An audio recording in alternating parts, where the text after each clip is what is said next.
이 시간 하나님의 말씀을 함께 듣겠습니다. 하나님의 말씀, 하나님을 경외하는 마음으로 자리에서 일어나시겠습니다.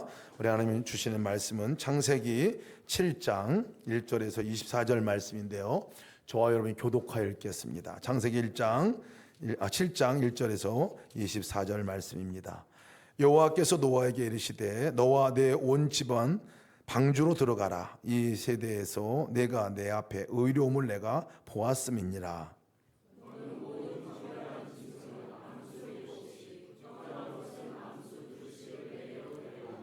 공중의 새도 암수 7씩을 데려와 그 씨를 온 지면에 유전하게 하라.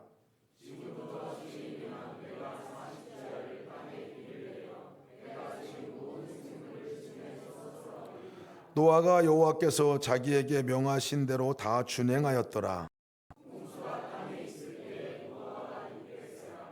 노아는 아들들과 아내와 며느리들과 함께 홍수를 피하여 방주에 들어갔고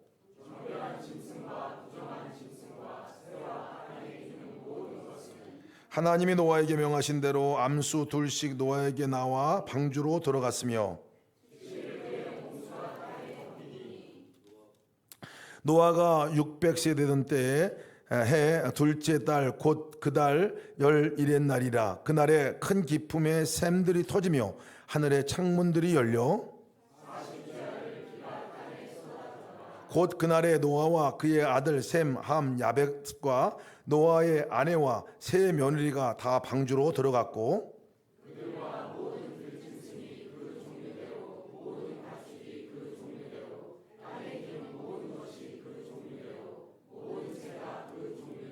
무릇 생명의 기운이 있는 육체가 2씩 노아에게 나와 방주로 들어갔으니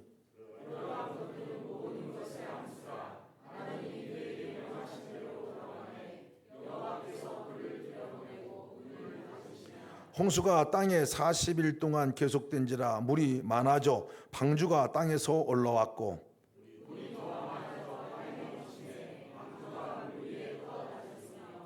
물이 땅에 더욱 넘침에 천하의 높은 산이 다 잠겼더라.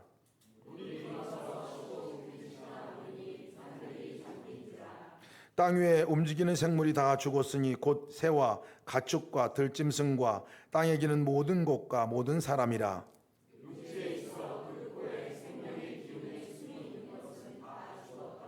지면의 모든 생물을 쓸어버리시니 곧 사람과 가축과 기는 것과 공중의 새까지라. 이들은 땅에서 쓸어버림을 당하였으되 오직 노아와 그와 함께 방주에 있던 자들만 남았더라. 물이 150일을 땅에 넘쳤더라. 아멘. 하나님의 말씀입니다. 돌아보면 우리가 하나님의 정말 은혜를 받은 사람이구나 하는 것들을 깨닫게 됩니다. 하나님의 은혜가 아니고서는 어떻게 이 자리에 설 수 있을까? 하나님의 은혜가 아니고서 어떻게 우리가 예배의 자리에 나올 수 있을까? 늘 생각이 듭니다. 모두가 사실 은혜 받은 자만 나올 수 있는 자리가 예배의 자리이죠. 여러분과 저는 은혜 받은 자입니다. 은혜 받은 자가 또 함께 늘 그 주변에 가면 은혜가 또 임합니다. 은혜 받은 사람 옆에 가면 은혜가 임해요. 여러분 옆에 있는 사람들도 또한 여러분들을 통해서 은혜 받는 줄 믿으시기 바랍니다. 네, 우리 옆에 본 축복 한번 합시다. 하나님의 은혜가 충만하기 바랍니다. 축복합시다. 네, 하나님의 은혜가 충만하기 바랍니다. 이 은혜를 빌어줄 때가 가장 행복한 얼굴입니다. 사실 또 은혜를 받을 때가 가장 행복한 얼굴이에요. 그래서 우리 삶에서 여러분 그 은혜를 마음껏 나누고 또 마음껏 누리시기를 축복합니다. 우리가 누리는 은혜가 누릴수록 사실은 나눔이 커집니다. 주변의 사람들이 그 은혜를 또 받고 누리게 됩니다. 저는 지난주 토요일이죠. 지난주 토요일에 정말 은혜가 내가 정말 은혜로 사는구나 하는 것들을 깊이 깨닫게 되고 돌아보게 된 계기가 있었습니다. 그것은 저희 어머니 장례 후에 산소를 이제 정비하고 이제 마지막 이제 마무리를 하는 그런 과정에 가족들이 함께 갔었는데 그때 정말 이 자리에 있는 것이 은혜구나. 그리고 한 분이 이곳에 이제 묻혀 있지만 이 한 분을 통해서 하나님의 은혜가 얼마나 많이 흘러갔나 하는 것들을 아주 절감하게 됐어요. 왜냐하면 그 모신 산소가 바로 이 산 중턱에 모셨는데 그 바로 산 밑에 자락에 교회가 있습니다. 교회가 있는데 그 마을의 교회예요. 근데 그 마을의 교회가 사실 누구로부터 시작되었느냐면 그곳에 묻힌 어머니로부터 시작이 됐어요. 그 교회가. 그 마을에 처음으로 예수님을 믿는 분이 되셨고 그것도 가장 약한 분이셨는데 예수님 믿고 나서 하나님 주신 은혜가 커서 그 은혜를 나누는 삶을 그렇게 사셨어요. 근데 다른 사람들에게 은혜를 나누는 삶은 아마 그렇게 어렵지는 않았던 것 같아요. 그런데 저희 가정 안에서 저희 어머니가 그 은혜를 가정 안에 나누는 것이 참 힘든 과정을 겪었던 것을 제가 보았습니다. 특별히 남편에게 그렇게 복음을 전하거나 또 교회에 관한 얘기를 하거나 하나님의 은혜에 관한 얘기를 하거나 뭐 이러면 여지없이 그날은 난리가 나는 날이 되었습니다. 참 힘들게 그렇게 신앙생활을 하셨습니다. 교회를 다녀오면 교회 다녀왔다고 야단하고 때로는 뭐 온 집안이 난장판이 벌어질 정도로 그러면서도 그 한 분 어머니가 믿음을 지키셨거든요. 어떤 때는 보니까 제가 이 성경책을 아버지가 찢어버리고 또 아궁이에다 넣어서 태우는 것까지 사실 봤거든요. 막 분노를 하시면서. 근데 그 가운데서도 어머니가 그냥 묵묵히 교회 다니시고 기도하시는 것만 제가 보게 되었습니다. 어머니의 교회 다니면서 간절한 기도 제목 하나가 있었던 게 뭐냐면 내 이름으로 적어서 헌금하고 싶다 하는 거였어요. 그래서 어머니의 헌금은 늘 무명이었습니다. 무명 헌금이었어요. 이름 없이 드리는 헌금을 항상 드렸어요. 왜냐하면 헌금 드린 것을 아버지가 알게 되면 난리가 나는 거예요. 그날은 난리가 납니다. 그리고 모든 재정권을 끊어버리고 이렇게 박해를 하셨죠. 그 과정에서 그러니까 한 분이 그 아버지를 섬기는 일이 얼마나 힘들었을까 하는 생각이 들더라고요. 근데 아버지가 이제 병을 앓게 되셨습니다. 병을 앓게 되시고 그때 불치병이셨는데 온 가족이 기도를 했어요. 저도 어렸을 때 못 모르고 쫓아다니면서 기도를 했습니다. 기도하고 그렇게 기도한 세월이 10년의 세월입니다. 10년의 세월인데 10년 만에 병이 나셨어요.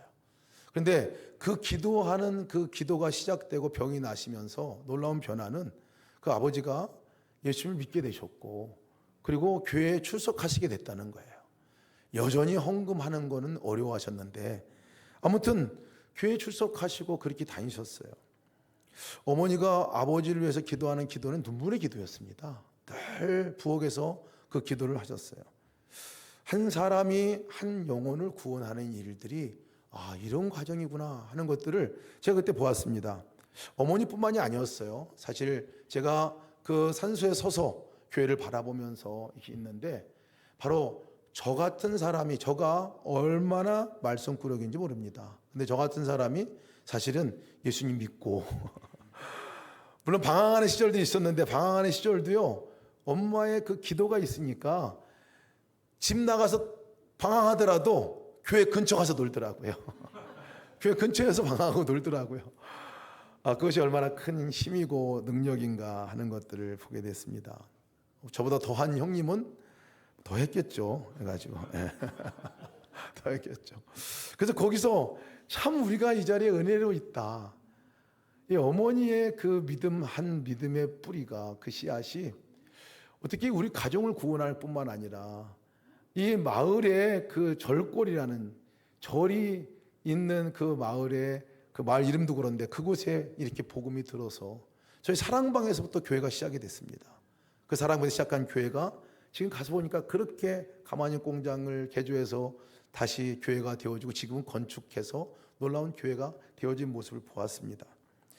한 사람의 믿음의 사람의 영향력이 이렇게 크구나 하는 것들을 보게 됐습니다. 근데 사실은 제가 그 한 사람의 어머니를 보면서 어머니가 강하다거나 놀랍다거나 이렇게 느껴보지는 않았었어요.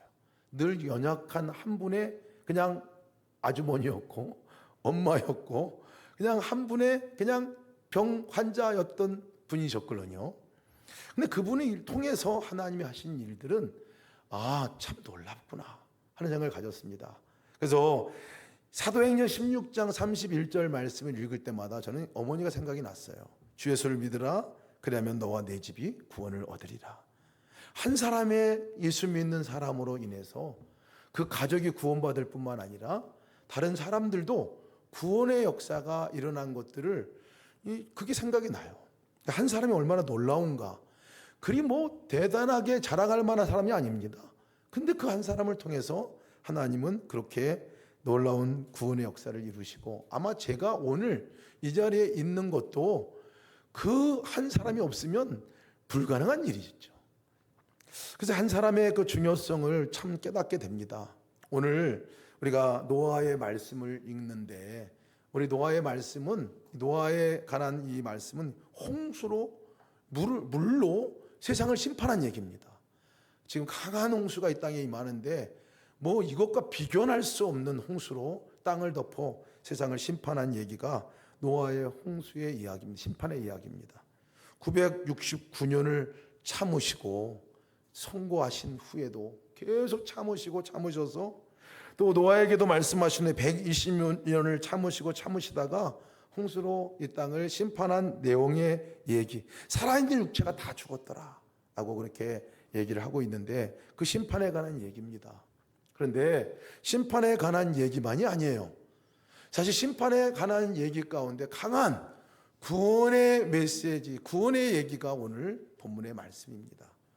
구원의 방주를 만들라 하셔서 방주에 사람을 살리시는 얘기가 사실은 홍수 심판의 이야기 가운데 하나입니다. 노아를 주님께서 선택하여 살려주셨죠. 은혜 입은 자라고 말하면서 노아를 살려주셨어요. 그러니까 노아를 살려주신 이야기는 이해가 됩니다. 사실은 노아는 의인이었고 노아는 완전한 자다. 그러니, 그리고 하나님과 동행하는 사람이었다. 그러니 그 사람은 살만하지, 그렇게 구원할 만하지, 그렇게 생각을 했는데요. 사실 이 노아만 구원받은 게 아니라는 사실을 성경을 통해서 읽어봅니다. 우리가 1절 보면 여호와께서 노아에게 이르시되 너와 내 온 집은 방주로 들어가라. 이 세대에서 내가 내 앞에 의로움을 내가 보았나니라.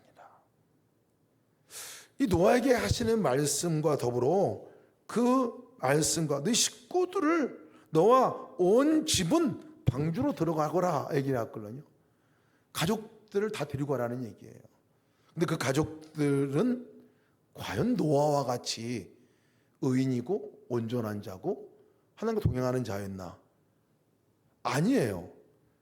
오늘 1절 말씀을 우리 1절 세번역 성경으로 한번 읽어보면 너무 분명하게 얘기해 주고 있어요. 세번역 성경 이렇게 얘기합니다. 주님께서 노아에게 말씀하셨다. 내가 보니 이 세상에 의로운 사람이라고는 너밖에 없구나. 너는 식구들을 다 데리고 방주로 들어가거라. 이렇게 얘기했습니다. 그 8명이 방주로 들어갔는데 사실 의인은 너밖에 없다고 그랬어요. 노아밖에 없다고 그랬어요. 나머지 7명은 뭡니까? 나머지 7명은 하나님과 동행했다는 기록도 없어요. 의인이다라는 기록도 없어요. 완전한 자라는 기록도 없습니다. 그런데 그들을 노아에게 뭐라고 말씀하시냐면, 의로운 사람이라고 이 세상에서 말할 수 있는 사람은 너밖에 없구나.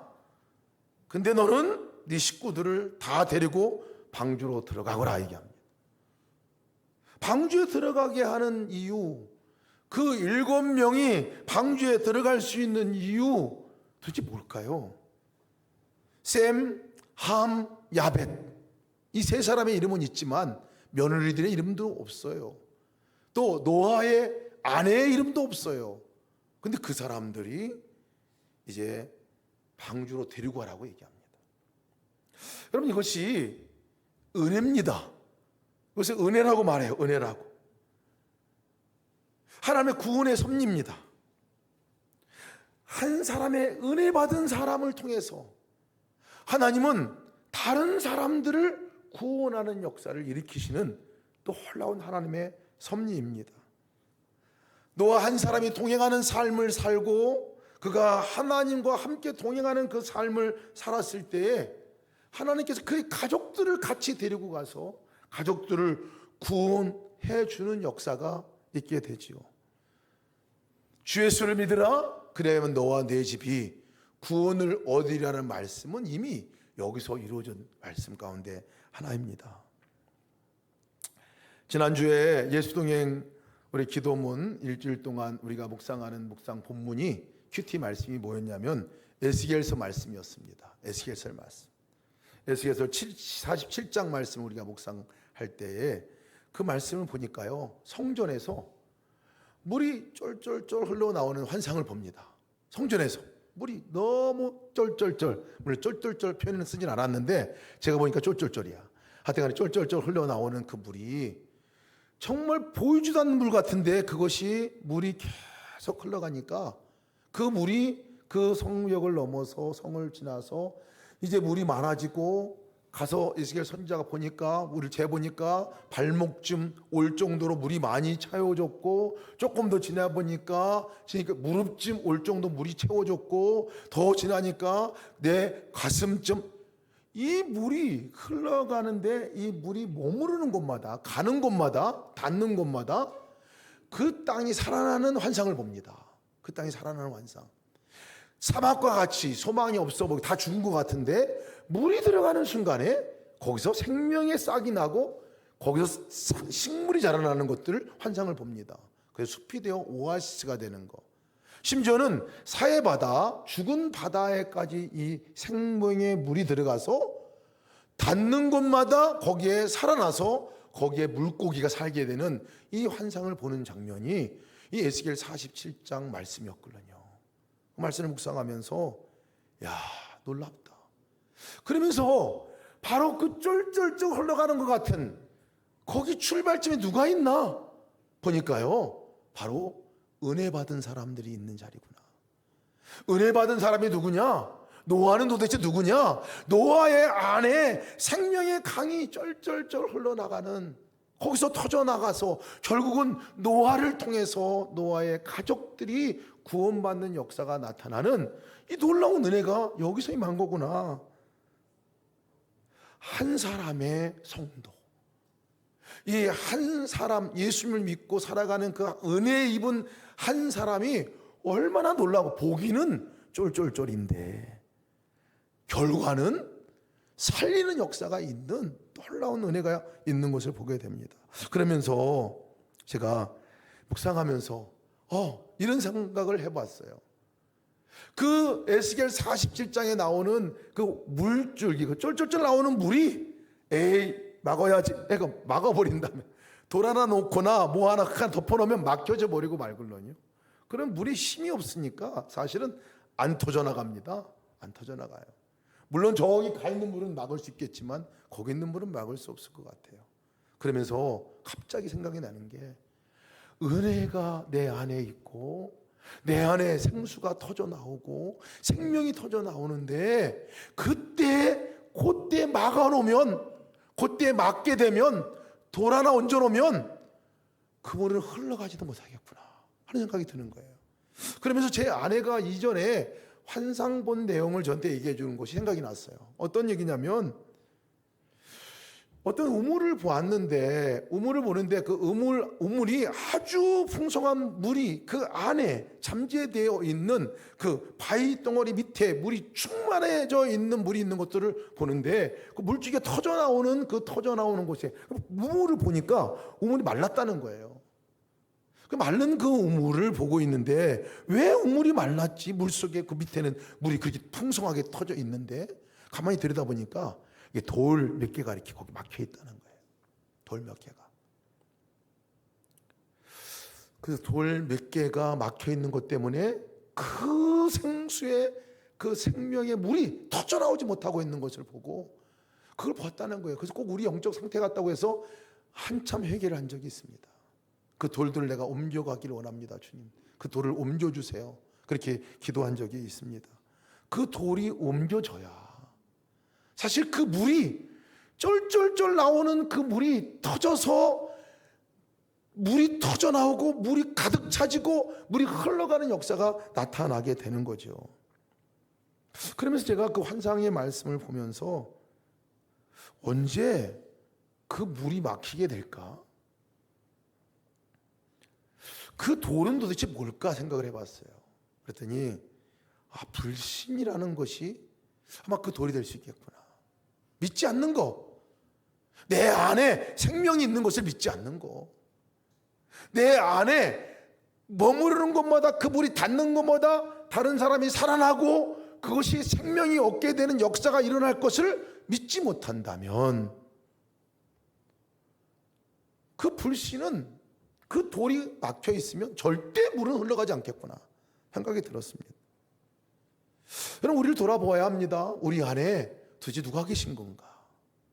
내 안에 생명 되신 주님이 나를 살리셨을 뿐만 아니라 나에게 생명을 주신 것을 믿으시기를 축복합니다. 우리는 살리는 사람들인 거예요. 살리는 사람들인 거예요. 사랑 자체이신 주님이 아예 내 안에 들어오셔서 우리가 사랑이 된 사람이 우리라는 거예요. 근데 이것을 믿느냐 하는 겁니다. 에이, 내가 뭘 하고, 에이, 나 같은 사람이 어떡해, 나는 힘이 없어. 예, 물론 힘이 없는 사람 맞아요. 그런데 내 안에 거하시는 분도 힘이 없느냐는 거예요. 내 안에 생명으로 오신 분도 그러냐는 거예요. 노아는 너무나 분명하게 이 사실을 믿었던 것 같아요. 하나님이 나와 함께 계신 것을 너무나 분명하게 믿고 동행하는 사람이었습니다. 하나님이 하시는 말씀이면 그렇지, 하나님이 하실 거지 하고 믿은 사람이에요. 자기가 할 거지가 아니라 하나님이 하실 거지 하고 믿고 있었던 사람이에요. 그러니 노아를 일컬어서 하나님이 보실 때 이 세상에 의로운 사람이라고는 너밖에 없구나 라고 얘기를 하셨겠죠. 어떤 사람을 일컬어서 얘기하는 거예요? 믿음이 있는 사람을 말합니다. 믿음이 있는 사람. 하나님이 분명히 계시고 하나님이 일하시고 역사할 것을 믿는 그 사람이 하나님이 보실 때 그래, 너밖에 없지. 여러분, 가족들을 방주에 태워 구원을 이끌어낼 사람이 하나님 보실 때 너밖에 없는 거예요. 노아, 너밖에 없구나. 가족들을 구원해 줄, 방주에 태울 사람이 너밖에 없구나, 이 말씀으로 들렸어요. 이것을 우리에게도 적용해 보면 직장의 동료들, 친구들, 가까운 사람들, 그 사람들에게 생명을 나눠줄 사람 누가 나눠주겠냐는 거예요. 은혜 입은, 이미 생명을 가진 너밖에 없구나, 이미 그 사랑을 알고 있는 너밖에 없구나 라고 이렇게 말씀하지 않겠냐 하는 거죠. 근데 노아에게 하나님께서는 너 그 가족들이 구원받을 만큼 조건이 될 수 있도록 만들어라 이렇게 얘기하지 않으셨다는 거예요. 여기서 큰 위로를 받았습니다. 그렇게 하면은 못할 것 같아요. 어떻게 사람을 내가 바꾸고 변화시키고 그렇게 해가지고 인도합니까? 그냥 주님이 말씀한 것은 뭐냐면 네 가족들을 데리고 그리고 방주로 들어가라 얘기했어요. 데리고 들어가라 그랬어요. 데리고 들어가라 그랬어요. 그 사람들을 바꾸고 너와 똑같은 사람으로, 예수님과 동행하는 사람으로 만들어라 얘기하지 않았다는 거예요. 이 말씀이 큰 위로가 되긴 합니다. 왜? 못해요. 그거는 못해요. 나로서는 어려워요. 근데 주님은 데리고 오라 라고 얘기하잖아요. 데리고 오라. 정말 그 사람들의 인격과 성품은 내가 힘으로 바꿀 수는 없을지 모르겠지만요, 그들을 위해서 기도를 할 수 있잖아요. 그죠? 기도하는 일. 그들을 주님께 인도할 수는 있잖아요. 내가 사랑의 말 한마디를 전해줄 수는 있잖아요.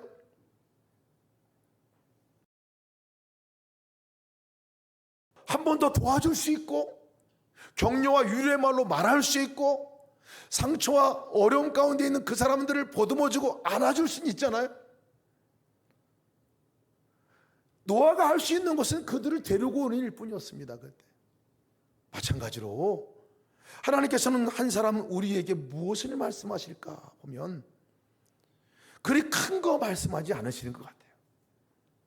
민족 구원을 위해서 네가 가서 민족을 구원하라, 뭐 이런 얘기 사실 우리 개인에게 물론 하시겠지만, 우리가 주님께서 말씀하실 때는요, 5절 보니까 노아가 여호와께서 자기에게 명하신 대로 다 준행하였더라 이렇게 얘기했거든요. 노아가 그 말씀한 대로 준행하였다. 근데 여러분, 노아에게 어떻게 말씀하셨을까요? 우리와 같은 소리로 말씀하셨을까요? 아니면 세미한 음성으로 말씀하셨을까요? 아니면 평상시에 노아가 주님과 대화하면서 어떻게 할까 뭐 할까 이럴 때 마음에 주신 마음으로 말씀하셨을까요? 저는 대부분의 말씀은 노아가 평상시에 하나님과 대화하면서 주님 어떻게 할까요? 뭐 할까요? 주님 어때요? 이럴 때 그 마음 안에 주셨던 하나님의 마음이 노아에게도 동일하게 주신 하나님의 음성이라 여겨집니다. 근데 노아가 하는 것은 그 세미하지만 그것을 무시하지 않았다는 거예요. 그 소리를 듣고 하나님이 이걸 원하시네? 하나님이 이렇게 말씀하셨네? 취하고 한 걸음에 순종을 한 사람이 노아였습니다.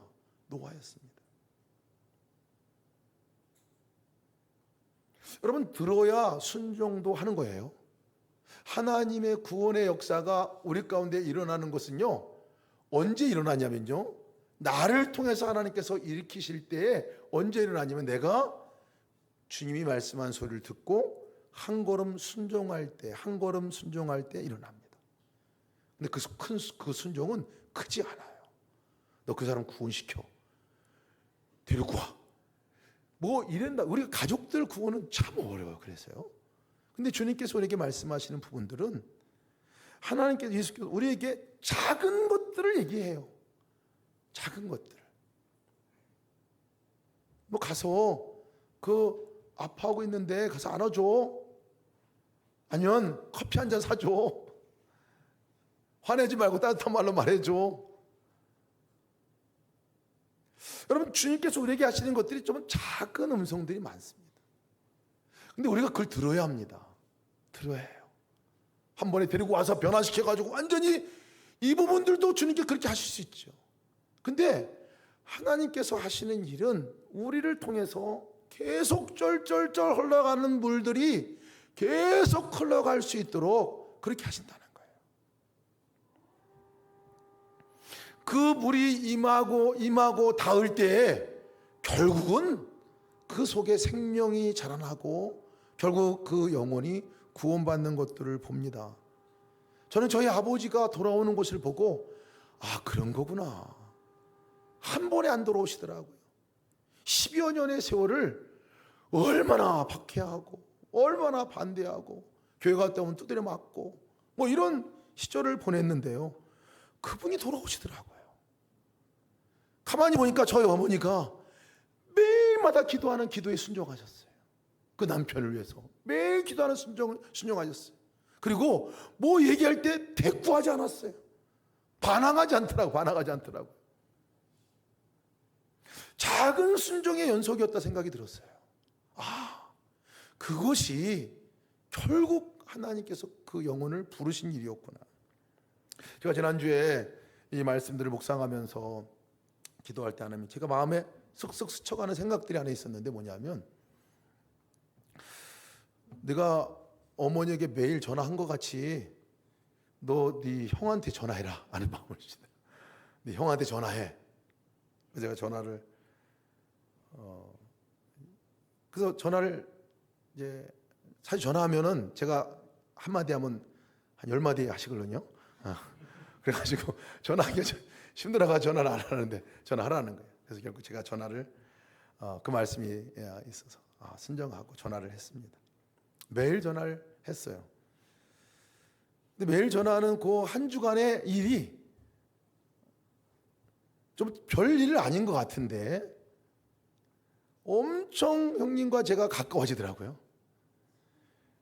그리고 형님도 누구보다도 어머니를 먼저 보내시고 모시고 살았기 때문에 힘들어 하셨을 텐데 큰 위로를 함께 나누는 시간이 됐습니다. 주중에 뭐가 하나 배달이 왔더라고요.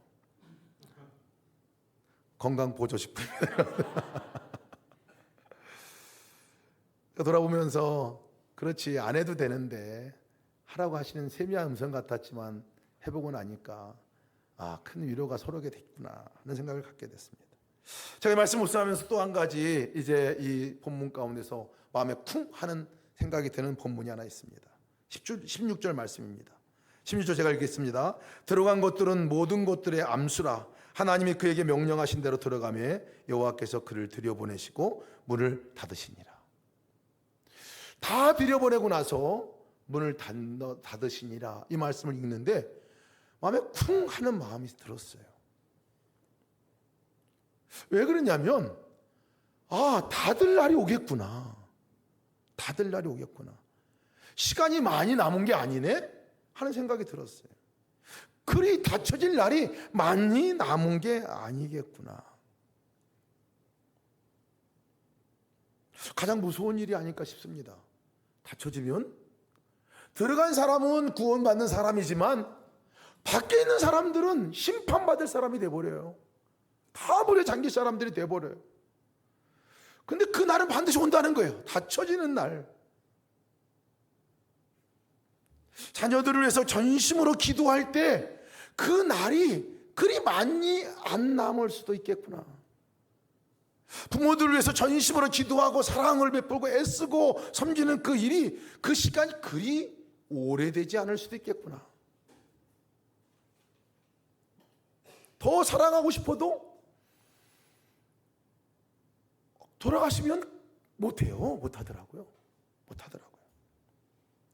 아이들에게도 정말 더 같이 있어주고 싶고 사랑하고 싶어도 이제 시기가 돼서 애들 떠나고 나면 이제 더 이상 못해요. 그렇게 할 수 있는 시간이 이제 없어져요.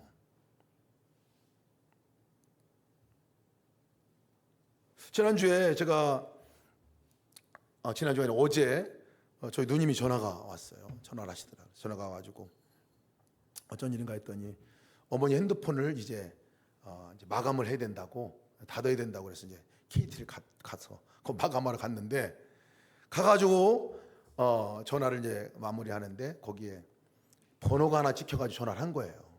그 번호가 이름이 뭐라고 썼냐? 막내 아들이라고 썼더라고요. 그런데 돌아가신 후에 전화가 찍혀가지고 이상해가 전화했다는 거예요. 왜 전화했는지. 그냥 전화해봤거든요, 제가. 돌아가신 후에 전화를 해봤어요. 안 돌아가신 것 같은 거예요. 여전히 계신 것 같은 거예요. 그래서 제가 전화를 해봤어요. 근데 전화가 안 받으시더라고요. 그래서 기다려주지 않는다. 때는 할 때가 있고 하지 못할 때도 있겠구나. 어찌 보면 우리가 지금 함께 사는 분들과 나눌 사랑, 그 사랑이 그리 긴 시간이 아닐 수도 있겠다 생각이 듭니다. 자녀들과도 마찬가지고요. 또 우리 이웃들과도 마찬가지고 내 가족들과 그럴 수도 있겠다. 그 기회, 그러니까 지금 이 시간이 얼마나 소중한가. 하나님이 지금 우리에게 주신 이 소중한 시간이 얼마나 귀한가. 한 사람 은혜를 흘려보내는 자로 나를 세워주신 이 일이 얼마나 귀한가. 마지막에 이 말씀을 묵상하면서 들었던 또 하나의 이 단어가 눈에 확 들어왔습니다. 그건 2절 말씀입니다. 너는 모든 정결한 짐승은 암수 7씩, 부정한 것은 암수 2씩을 내게로 데려오며 공중의 새도 암수 7씩을 데려와 그 씨를 온 지면에 유전하게 하라. 노아하고 노아 가족만 들어온 게 아니에요. 구원받은 게 아니에요. 근데 거기에 정결한 짐승들도 부정한 짐승들도 같이 또 들어온 것을 보게 됩니다. 제가 처음에 퀘스천 마크가 들었어요. 아니 왜 정결한 것만 들어와야지.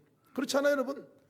부정했기 때문에 부패했기 때문에 이 땅을 멸했는데 그래서 홍수 심판이 온 건데 왜 부정한 것까지 같이 다 들어오게 했나 하는 그런 질문이 있었습니다. 그럼 누가 알겠어요? 그죠? 하나님께서 그렇게 부정한 것까지 함께 그곳에 태워주셨는데, 근데 정결한 것을 왜 태웠는가를 성경에 보니까 이해가 됐습니다. 정결한 것은 7씩, 부정한 것은 암소 2씩 태우라고 그랬거든요. 그렇게 왔어요. 이렇게 묵상하면서 가만히 보니까, 그렇지, 교회가 보니까 교회에도 우리가 온전해 보이는 사람과 같이, 아니면 온전하지 않은 사람과 같은 모든 사람이 섞여 있는 것들이 보여집니다. 우리 가정을 하나님께서 구원의 방주라고 여겨준다면 가정 안에도 똑같이 그렇게 되어진 것도 보여져요. 하나님의 구원의 역사 가운데서 보면 완벽하게 완전한 사람들만 구원하는 것이 아닌 것들도 보게 됩니다. 은혜로 덮어서 거기에 온 이런 것들을 생각하면 그것도 이해가 된다 생각을 하지만, 저는 오늘 말씀을 묵상하면서 보게 된 것은 정결한 것의 역할입니다. 정결한 것의 역할. 왜 7식을 정결한 것을 두고 부정한 것은 우리가 2씩 뒀냐 하는 거예요. 그것을 알 수 있는 것이 창세기 8장 20절에 알 수 있습니다. 제가 읽어드리겠습니다. 노아가 여호와께 제단을 쌓고 모든 정결한 짐승과 모든 정결한 새 중에서 제물을 취하여 번제로 제단에 드렸더니, 정결한 짐승의 용도가 뭐였냐면요, 제물을 드리기 위해서야. 제물을 드리기 위해서 정결한 것들을 택해서 제물을 드렸다는 거예요. 아니, 부정한 걸 드려가지고 제물을 드려가 다 없애버려야 되는 거 아니에요? 그런데 정결한 것을 드려서 하나님이 제물을 받으셨다고 그랬어요. 왜 그럴까요? 왜 그럴까요? 정결한 짐승이 이 거룩함으로 드려진 그것이 누구를 위한 걸까요? 또한 보니까요, 보면은 부정한 자들을 위한 거였어요. 부정한 짐승들을 위한 것일 수 있습니다. 그 안에 탄 이것이 노아의 홍수의 그 방주 사건에만 나타난 것이 아니에요. 이미 우리도 경험했어요. 부정한 저희들이, 죄인인 저희들이 정결한 주님이 우리를 대신해서 죽으심으로, 십자가에 못 박혀 죽으심으로 우리가 정결함을 입은 거예요. 왜 부정한 자를 태웠습니까? 라고 그렇게 제가 처음에 봤는데, 나중 보니까 그 부정한 자가 저라는 사실을 깨닫게 되는 거예요. 내가 정결한 자가 아니라 부정한 자였지. 그 부정한 자인 나를 대신해서 예수님께서 십자가에 못 박혀 죽으심으로 나를 정결한 자로 삼아주시고 구원받을 만한 자격 있는 자로 삼아주시고 우리를 구원자로 여겨주신 그 은혜가 내게도 임한 거지 하는 생각이 드니까요, 이 말씀이 달리 보여요. 근데 여러분, 여기에서 끝나면 안 된다 하는 말씀도 주십니다. 여기서 끝나면 안 되는 거예요. 그래, 나는 부정한 자였다가 정결함을 입고 구원받은 그 자리에 쓴 사람이야 하고 끝나면 안 된다는 거예요. 우리가 정결한 자입니다. 우리가 노아와 같이 하나님께서는 내가 은혜를 베푼 자라고 얘기하고 주님과 동행하는 사람으로 우리를 여겨주시고 지금 이 자리에 서 있거든요. 은혜를 받은 자입니다. 그러니 우리가 해야 할 역할은 뭔가요? 오늘 본문의 말씀은 적어도 정결한 자가 해야 할 역할은 부정한 자를 위해서 대신 목숨을 내놓는 일이었습니다. 부정한 자를 위해서 대신 기도해 주는 역할을 하는 거예요. 생명을 내놓고 기도가 필요한 거예요. 생명을 내놓고 기도할 자가 누구냐? 바로 너다라는 말씀을 해주는 거예요. 생명을 내놓는 그 사랑으로 사랑할 사람이 누구냐? 바로 너다라는 것을 얘기해주고 있는 거예요.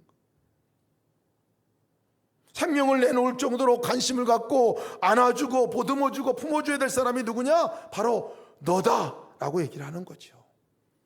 그래서 하나님께서 아마 오늘 우리를 향해서 노아에게 말씀한 것과 똑같이 그 말씀하실 것 같아요. 너밖에 없구나. 너밖에 없구나. 너야, 바로 너.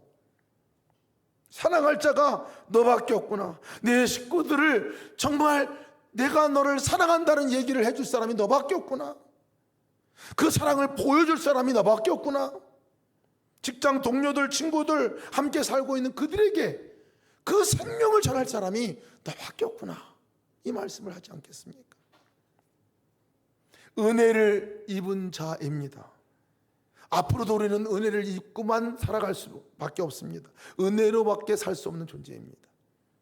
그 은혜를 마음껏 나누고 베푸는 데 쓰여지시기를 주님의 이름으로 축복합니다. 함께 다 같이 일어나셔서 찬양 함께 하겠습니다. 하나님의 은혜입니다. 구원받은 것도 은혜이고요, 나를 통해 다른 사람을 구원케 하는 것도 은혜가 아닌 것은 될 수 없습니다. 하나님의 은혜가 임하는 곳이 하나님의 역사가 시작되는 자리입니다. 함께 우리 찬양으로 먼저 나가겠습니다.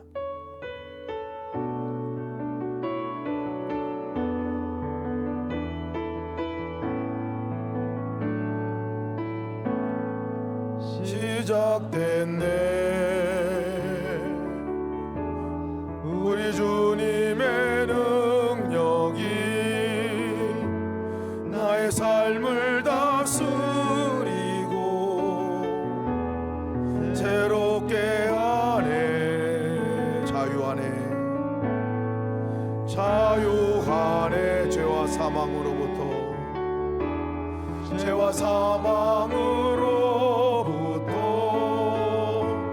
나의 삶은 변하구나. 충만하네. 시작됐네.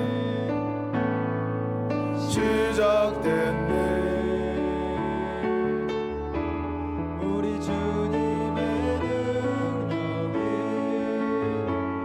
나의 삶을 다스리고 새롭게 하네. 자유하네. 죄와 사망으로부터 나의 삶은 변하구나.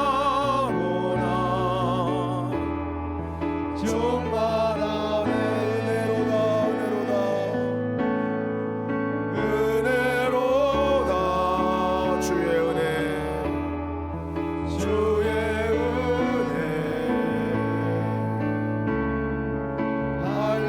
한량없는 주의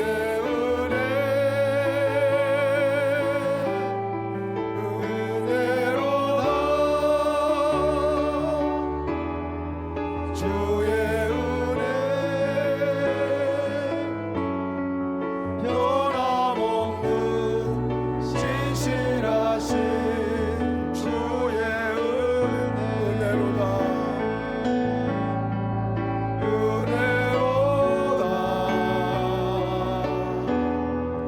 주의 은혜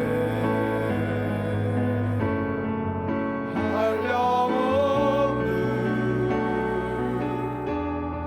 주의